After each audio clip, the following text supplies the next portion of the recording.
78 साल के चार्ल्स की आजादी के लिए नेपाल के सुप्रीम कोर्ट ने बुधवार को फैसला सुनाया था और उसे जेल से निकलने के 15 दिनों के अंदर फ्रांस डिपोर्ट करने के हुक्म दिए थे। दुनिया भर में घूम घूम कर 20 से ज्यादा लोगों का कत्ल करने के मुलजिम चार्ल्स शोभराज को नेपाल पुलिस ने 2003 में काठमांडू के ही एक कैसीनो से गिरफ्तार किया। उस पर नेपाल में फर्जी पासपोर्ट से सफर करने के साथ साथ अमेरिकी और कनाडाई मुल्क की 2 लड़कियों के कत्ल का इल्जाम था। करीब 1 साल की सुनवाई के बाद चार्ल्स पर लगे अमेरिकी लड़की के कत्ल का जुर्म साबित हो गया और 2004 में उसे नेपाल में आजीवन कारावास की सजा सुनाई गई।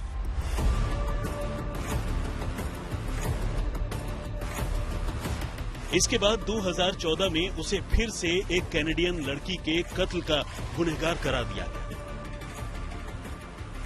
इन दोनों ही गुनाहों में उसे 2023 तक की सजा काटनी थी, लेकिन चार्ल्स ने इससे पहले ही जेल से निकलने की फरियाद करते हुए नेपाल के सुप्रीम कोर्ट में याचिका दायर की, जिसे स्वीकार कर लिया गया।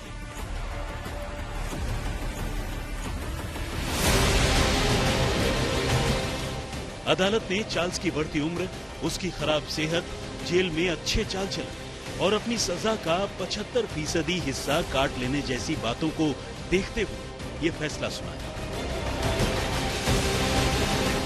वैसे तो नेपाल के सुप्रीम कोर्ट ने चार्ल्स को फ्रांस भेजने के लिए 15 दिनों का वक्त दिया, लेकिन नेपाली सरकार ने फ्रांस दूतावास की मदद से उसे शुक्रवार को ही दोहा के रास्ते फ्रांस रवाना कर दिया। उसके दस्तावेज इमिग्रेशन अधिकारियों के हवाले कर दिए गए। नेपाल में अब चार्ल्स की आने वाले 10 सालों तक दोबारा एंट्री पर पाबंदी लगा दी गई है। असल में चार्ल्स के पास कई देशों के पासपोर्ट मिले थे, जिसके बाद पहले उसके असली पासपोर्ट की शिनाख्त की गई और उसके बाद तब उसे वीजा देने की प्रक्रिया शुरू हुई।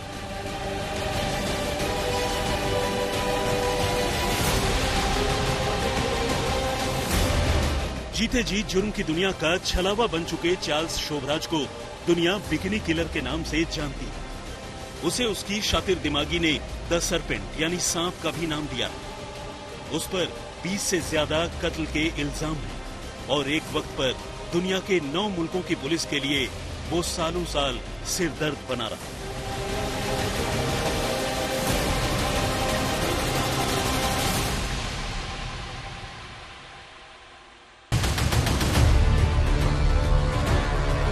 चार्ल्स को आखिरी बार नेपाल की राजधानी काठमांडू के एक कसिनो से 2003 में गिरफ्तार किया गया था। हालांकि तब नेपाल पुलिस ने उसके खिलाफ 28 साल पुराने एक केस को दोबारा खोला था, जिसमें उस पर फर्जी पासपोर्ट से सफर करने के साथ साथ एक अमेरिकी और एक कैनेडियन लड़की के कत्ल का इल्जाम था और इसी इल्जाम में उसे साल 2004 में 20 साल की सजा सुनाई गई। वैसे तो चार्ल्स की पूरी जिंदगी ही एक से बढ़कर एक कहानियों से भरी रही, जिसमें जुर्म की खौफनाक वारदातों को अंजाम देने से लेकर कायदे कानून का मजाक बना डालने तक के बेशुमार किस्से शामिल हैं। लेकिन आखिरी बार यानी पिछले साल 2021 में उसने तब पूरी दुनिया में सनसनी फैला दी थी, जब उसने नेपाल की जेल में बंद रहते हुए ही विदेशी मीडिया को इंटरव्यू दे दिया था। चार्ल्स शोभराज की जिंदगी की तिलस्मी कहानी आपको तफसील से सुनाएंगे, लेकिन पहले ये समझ लीजिए कि आखिर चार्ल्स शोभराज की गिनती इस दुनिया के सबसे खतरनाक अपराधियों में क्यों होती है। चार्ल्स पर सन 1972 में थाईलैंड में 5 लड़कियों के कत्ल का इल्जाम लगा, जिसके बाद उसका नाम बिकिनी किलर पड़ गया। वहां के कानून के मुताबिक इतने कत्ल के बाद चार्ल्स को फांसी की सजा मिलनी लगभग तय थी, लेकिन वहां के कानून में एक शर्त यह भी थी कि ये सजा 20 सालों के अंदर ही मिलनी चाहिए थी और कानून की इसी शर्त को चार्ल्स ने अपनी जिंदगी का हथियार बना लिया। चार्ल्स अब किसी भी कीमत पर थाईलैंड पुलिस की जद में नहीं आना चाहता था। इसके बाद वो सीधे 1976 में भारत में पकड़ा गया। यहां उस पर कुछ फ्रेंच टूरिस्ट को नशीली चीज खिलाकर लूटपाट करने का इल्जाम लगा। गिरफ्तारी के बाद उसे देश के सबसे सुरक्षित जेल यानी दिल्ली के तिहाड़ में रखा गया। इसी जुर्म में उसे सजा भी हुई और सजा के बाद उसे 1986 में छूट जाना था। लेकिन चार्ल्स ने एक बार फिर अपना दिमाग दौड़ाया।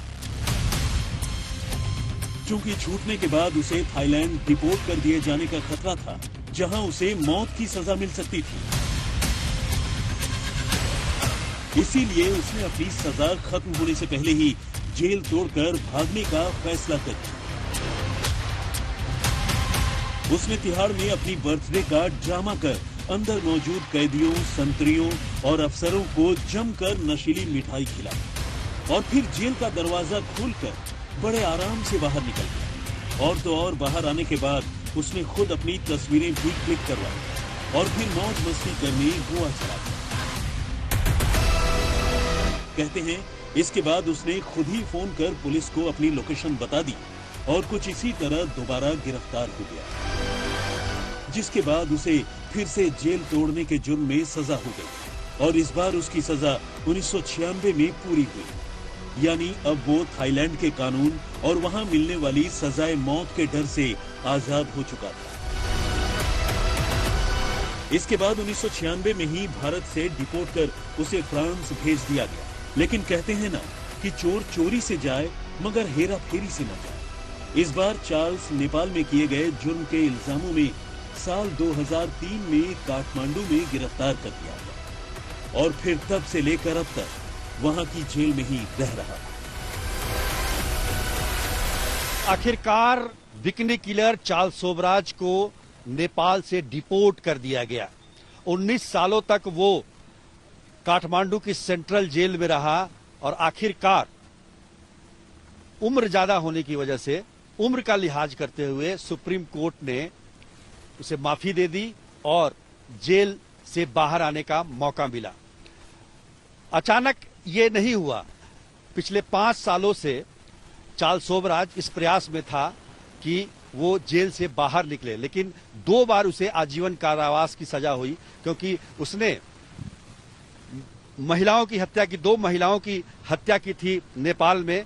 और पूरे विश्व की बात करें तो कहा जाता है कि अब तक का सबसे ज्यादा महिलाओं की हत्या करने वाला कोई व्यक्ति है तो वो है चार्ल्स सोबराज, इसलिए उसे बिकनी किलर भी कहा जाता है।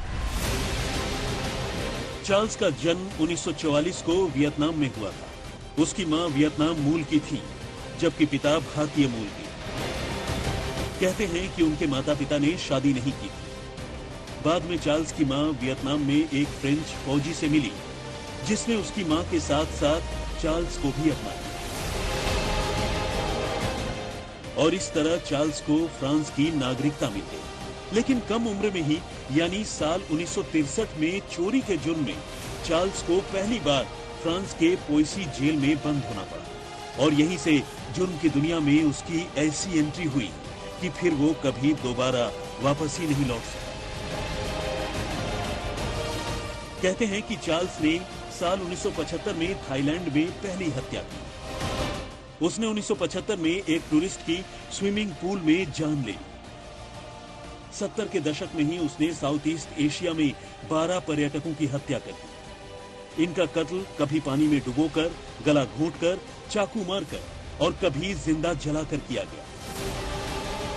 चार्ल्स के बारे में कहते हैं कि उसका व्यक्तित्व शुरू से ही काफी आकर्षक था और वो लड़कियों को आसानी से अपने झांसे में ले लेता था। इसके बाद वो ऐसी लड़कियों से लूटपाट करता और फिर उनकी जान लेकर फरार हो जाता। चूंकि उसके निशाने पर अक्सर टूरिस्ट लड़कियां होती जिनकी जान वो समंदर के किनारे या स्विमिंग पूल के इर्द गिर्द लिया करता था। कुछ इसी वजह से उसका नाम बिकिनी किलर पड़ गया। काठमांडू से पंकज दास के साथ सुजीत कुमार झा, आज तक।